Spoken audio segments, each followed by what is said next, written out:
সেই সময়ের মানে ক্রোনোলজিক্যাল প্যাটার্নসগুলো দেখেন, 2011 আগে কিন্তু আমাদের দেশে একটা খুব নৈরাজ্য পরিস্থিতির সৃষ্টি হয়েছিল, কারেক্ট? এবং সেখানে দেখবেন যে রাস্তার ভিতরে বিএনপি জামাতের সাথে আওয়ামী লীগের ওপেন যে ক্ল্যাশটা হয় এবং সেখানে লগি বৈঠা, আমরা শেখ হাসিনার অনেক কথা বলি, কিন্তু ওপেন একজন মানুষ যখন এক্সিকিউশনের অর্ডার দেয়, আমরা কি আজ পর্যন্ত এই বিচারটা করতে পেরেছি? এবং এই সর্বশেষ 24-এও কিন্তু তিনি তাই করেছেন। এবং লগি বৈঠা দিয়ে যে একজন জামাতের কর্মী বোধহয় ছিলেন, লাঠি দিয়ে যে তা মারার পরে তার যে মগজটা বের হয়ে গেল, হ্যাঁ, এই যে হত্যাকাণ্ড, এই যে নৈরাজ্য যে সৃষ্টি হয়, এই সৃষ্টির ভেতরে দিয়ে যখন দেশ একটা অস্থিতিশীল পরিস্থিতিতে চলে যায়, বাংলাদেশের সেনাবাহিনীর বেশিরভাগ সদস্যর প্রধান ট্রেনিংটা কি হয়, যে আমরা দেশটাকে রক্ষা করবো, রাইট? এবং সেটা করতে গিয়ে তারা স্থিতিশীলতা পছন্দ করে, কারণ এই ধরনের অস্থিতিশীলতা কিন্তু আমাদের দেশ তার স্বাধীনতা সার্বভৌমত্ব হারাতে পারে, রাইট? তো গ্রাউন্ডসগুলো তৈরি করতে হয়। একটু আগে আমরা যেটা বলছিলাম জেনারেল মঈন সাহেবের কথা, যেটা ওনার অ্যাপয়েন্টমেন্টের আগে কে না জানতো যে ওনার ভাই ভারতের সবচেয়ে বড় এজেন্ট বাংলাদেশে, টিপু সাহেব, ইফাদের মালিক, কে না জানতেন? টাটা। ইফাদ হচ্ছে আপনার টাটার সাথে জয়েন্ট ভেঞ্চারে বিজনেস করে।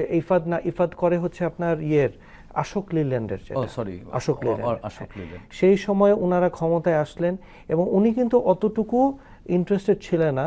মূলত হয়েছিল যে অস্থিতির পরিস্থিতি যখন সৃষ্টি হয়, তখন এই যে মুভটা হয়, এটা গ্রিন ক্লিয়ারেন্সটা কিন্তু মার্কিন দূতাবাস প্রদান করেন এবং সেখানে প্যাট্রিশিয়া বুটেনিস যিনি এসেছিলেন, মানে কোনটা 111-এর যে প্রধান যে জিনিসটা হয়, যেটা আমাদের 9 ডিভির যে কমান্ডার ছিলেন জেনারেল মাসুদ সাহেব, ক্লিয়ারেন্সটা কিন্তু প্যাট্রিশিয়া বুটেনিস ওনাদেরকে দেন, ইউনিট টু ইন্টারভিন। এবং তাদের তখন কিন্তু কোনো জেনারেল কিন্তু হঠাৎ করে এই কাজগুলো করতে পারে না, আর্মিতে কিন্তু এই জিনিসটা হয় না। মূলত কর্নেল এবং যারা গ্রাউন্ড ফোর্সে যারা থাকেন, তাদের মূলত যে মানসিকতাটা যেটা থাকে, যে আমরা দেশটাকে, এটা কি হচ্ছে আমাদের দেশে, দেশকে ভালোবেসে কিন্তু তারা চিন্তা করেছিলেন যে না, ঠিক আছে, আমাদের ইন্টারভেনশন নেওয়াটা উচিত। জেনারেল মঈন সাহেব কিন্তু বঙ্গভবনে যান নাই, গিয়েছিলেন জেনারেল মাসুদ এবং অন্যান্যরা। এবং এর পরে আমরা যে 2 বছর যেটা দেখি, আপনি জানেন যে যখন কোনো ক্রাইম হয়, কোনো মার্ডার হয়, এরপরে যারা কিনা ইনভেস্টিগেশন করে, তারা কিন্তু প্রথম জিনিস দেখার চেষ্টা করেন, আমরা ছোটবেলা গোয়েন্দা গল্পে শুনেছি যে এর বেনিফিশিয়ারিটা সবচেয়ে বেশি কে। এদের যে 2008-এর ইলেকশনের পরে এরা কে কোথায় কিভাবে বেনিফিশিয়ারি হয়েছে, এটা আমরা সবাই দেখেছি অর্থনৈতিকভাবে।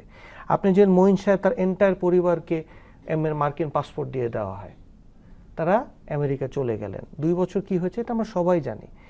এবং নীল নকশার এই যে নির্বাচনটাকে করা, এবং তাকে আমি আগেও অনুষ্ঠানে আপনাকে বলেছি যে কারা কারা এর পিছনে জড়িত ছিল, কোন জায়গায় তাদের মিটিং হয়েছে, এগ্রিমেন্ট হয়েছে, তারা কোন বংশোদ্ভূত এবং কি কারণে এই করে এই কম্প্রোমাইজগুলো হলো। তার মানে 2008-এর নির্বাচন যদি এত বেশি বিতর্কিত হয়, সেটি নিয়ে আমরা এখন কথা বলছি না কেন?